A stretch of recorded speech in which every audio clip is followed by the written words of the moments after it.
Let's proceed sa sample problem number 5 natin. Find the expense at 6 pesos per square foot of polishing the curved surface of a marble column in the shape of a right circular cone, whose length height is 12 feet and the radii of the bases are 3 feet 6 inches and 2 feet 4 inches respectively. So, hanapin natin yung cost daw ng pagpapolish ng surface ng frustum natin na column. So, yung hinahanap dito is yung lateral area natin. Tapos, yung lateral area is i-multiply natin siya sa cost para makuha natin yung total cost.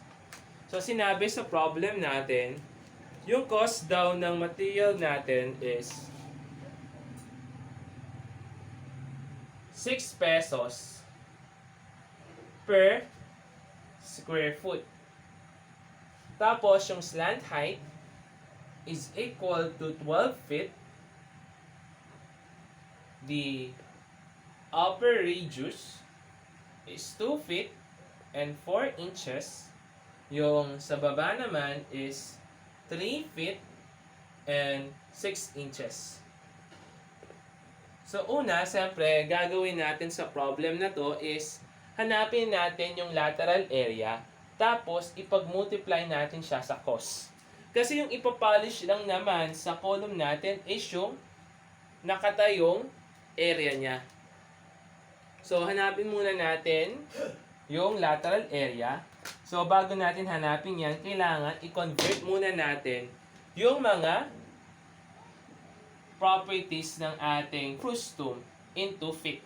So, convert muna natin yung sa lower base natin.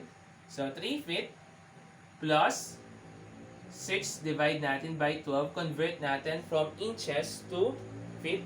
So, we have 7 over 2 feet. Next is yung radius naman natin sa taas. So, that will be 2 feet plus yung 4 inches.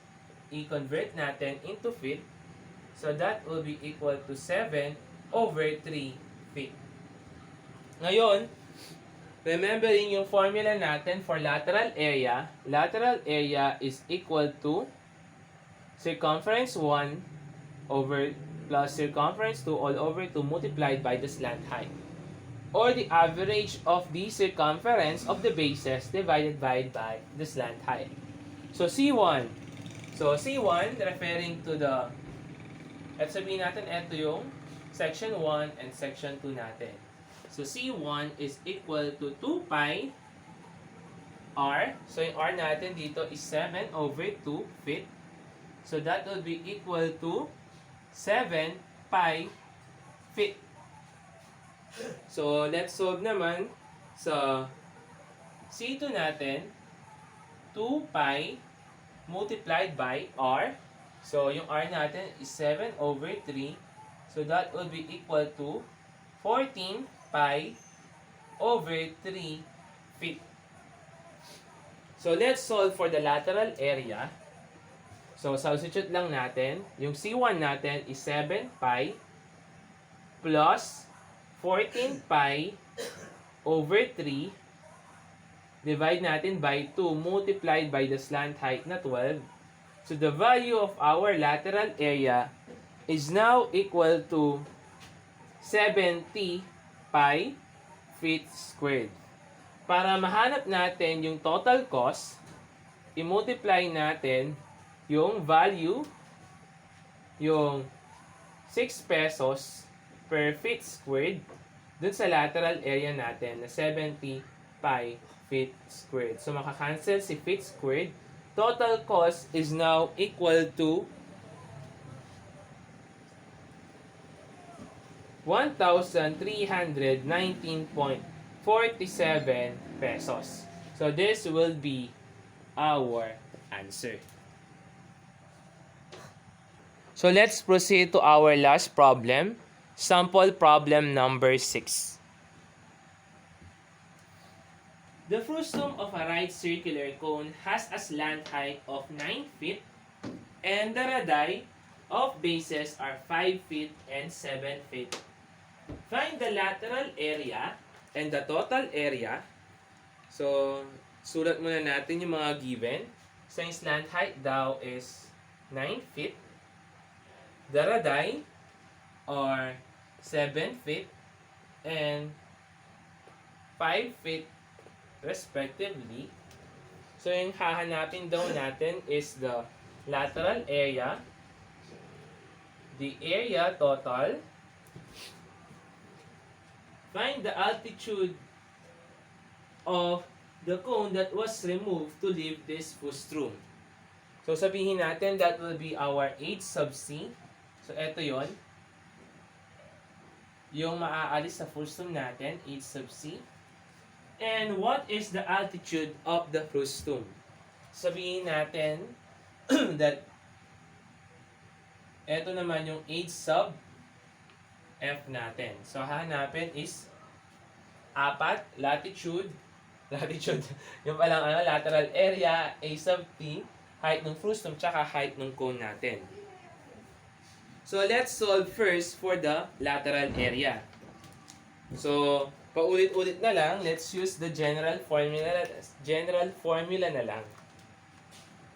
So, the general formula for lateral area is C1 plus C2 all over 2 times slant height. So, yung C1 natin dito is equal to, yung nasa baba, 2 pi r, 2 pi times 7. So, that will be 14 pi. Next is C2 naman, yung nasa taas, 2 pi small r, wherein r is equals to 5. So, that will be 10 pi. So, substituting dito, yung C1 natin is 14 pi, tapos yung C2 is 10 pi, all over 2 multiplied by 9. So, the value of our lateral area is now equal to 108 pi feet squared. So, nakuha na natin yung isang answer natin. Next naman is the area total. So, area total is equal siya sa lateral area plus yung area 1 plus area 2. Kasi kung alin natin sa problem, what is the total area?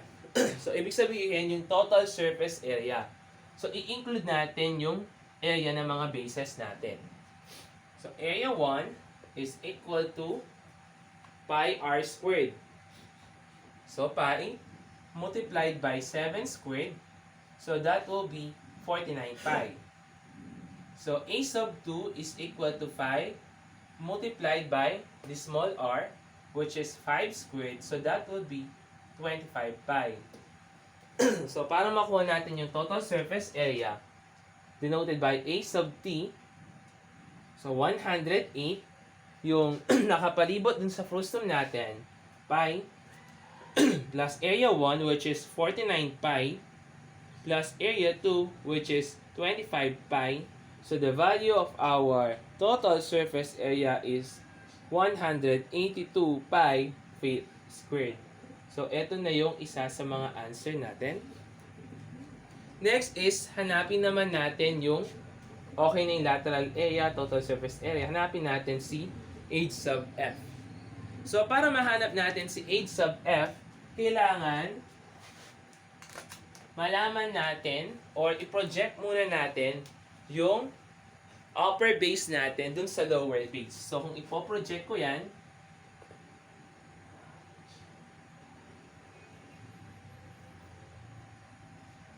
so, eto nyan, mangyayari yun, ito yung upper base natin, yan. Ipo-project natin, yung mangyayari is, eto, makaka-form tayo ng triangle. So, alisin lang natin yan. So, wherein yung hypotenuse niya is the 9 feet or the slant height. Tapos, eto naman, yung height niya, that will be the height of the frustum. And then, eto, makukuha siya by pag minus lang natin yung radius nila. So yung, eto, that will be our big radius, minus natin yung radius sa taas. So, eto, r minus small r. So, para makuha natin si h sub f by Pythagorean theorem lang. So kunin muna natin yung isang side na to. So, 7. So, yung ano pala doon is 5. So, this is 2. So, mangyayari is so, yun para makuha natin yung value ng length na to. So, yung radius natin, 7 minus yung radius nung upper base natin. So, mapapansin nyo, simula dito yung kulay black, that will be 5. Tapos, etong buong to, that is 7. So, para mahanap natin to, 7 minus 5. Or r minus r. So, that will be equal to 5. So, by Pythagorean theorem, makukuha natin yung value ng h sub f natin. Mali pala, hindi pala 5, that's 2. Kasi 7 minus 5 is equals to 2. So, kunin natin si h sub f. h sub f is equals to square root of 9 squared minus 2 squared. So, that will be equal to 8.775 feet. So, this will be the answer. And then, kunin natin si h sub c. Para makuha naman natin yon, i-consider natin etong small cone at saka yung big cone natin. So, small cone over big cone by similar figures. So, by ratio and proportion. So, that will be equal to, eto, yung total height niya is h sub c plus h sub f. So, that will be the total height of our big cone. So, h sub f plus h sub c. All over, yung sabihin natin na yung radius na lang. Ano yung radius ng big cone natin? That will be 7. Is equal to, so, yung height ng small cone natin is h sub c. All over, yung radius naman niya is 5. So, since meron na tayong value ng h sub f natin, which is equal to 8.775, so, makukuha na natin yung value ng h sub c natin. So, pindutin nyo lang yung shift solve, makukuha natin yung value niya. Or kung wala kayong shift solve, pwede ninyang imano-mano. The value of our h sub c will now equal to 21.938 feet. So, eto na yung magiging answer natin.